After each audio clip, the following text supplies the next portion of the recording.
لیکن دنیا کی ساری چیزیں اس کی محتاج ہے. ابھی خدا نہ کرے یہیں پہ یہ لائٹ چلی جائے, یہاں تو اس مثال کو سمجھنا بہت آسان ہے, آج کل لائٹ جا بھی بول رہی ہے, تو خدا نہ کرے کہ اگر یہ لائٹ ابھی یہاں چلی جائے تو یہ سجی ہوئی الماریاں, یہ رکھا ہوا پانی, یہ مائک, یہ خطیب, یہ مجمع, یہ کرسیاں, یہ سب کچھ ہوگا یہیں, لیکن نظر کچھ نہیں آئے گا.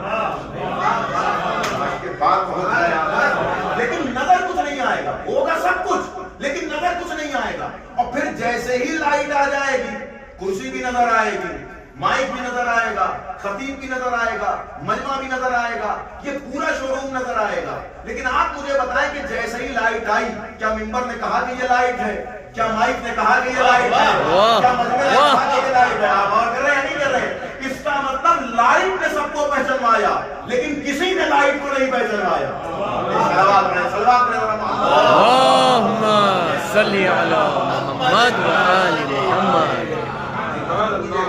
اس کا مطلب نور, میں نے مثال سے اس لیے سمجھایا کہ بات واضح ہو جائے, نور اپنے وجود میں کسی کا محتاج نہیں, لیکن دنیا کی ساری چیزیں اپنے تعارف میں نور کی محتاج ہیں. جب تک لائٹ نہیں ہے سب کچھ ہے لیکن نظر نہیں آئے گا, لیکن جیسے ہی لائٹ آئے گی, لائٹ کو کسی کے پہچانوانے کی ضرورت نہیں ہے, وہ آپ کی فطرت میں ہے, نیچر میں ہے کہ آپ اجالا پہچانتے ہیں, آپ نور کو پہچانتے ہیں, لیکن نور سب کو پہچانوائے گا کہ یہ مائک ہے, یہ خطیب ہے, یہ مجمع ہے, یہ سامعین ہے, یہ ممبر ہے, یہ فرش ہے, لیکن نور اپنے وجود میں کسی کا محتاج نہیں. تو اللہ نے اپنے آپ کو جب نور کہا ہے تو پھر اللہ کو بھی اپنی معرفت میں کسی کا محتاج نہیں ہونا چاہیے. دیکھیں کہاں گفتگو آ گئی, اللہ کو بھی اپنی معرفت میں کسی کا محتاج نہیں ہونا چاہیے. بھائی جب نور اپنی وجود میں کسی کا محتاج نہیں تو پھر ہم کیوں مانیں کہ اللہ اپنے وجود میں آل محمد کا محتاج ہے؟ اللہ اپنی معرفت میں محتاج تو نہیں کہہ سکتا, لیکن اللہ نے اپنی معرفت کے لیے آل محمد کو خلق کیا. کیوں خلق کیا؟ اللہ نور تھا تو ڈائریکٹ نور کی معرفت ہمیں ہونی چاہیے تھی. آواز آئی نہیں, یہ بھی نور ہے اور سورج بھی نور ہے.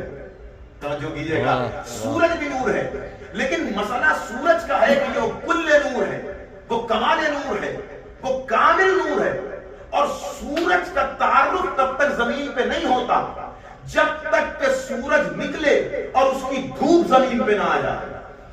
کاش پہنچے آپ اس جملے تک.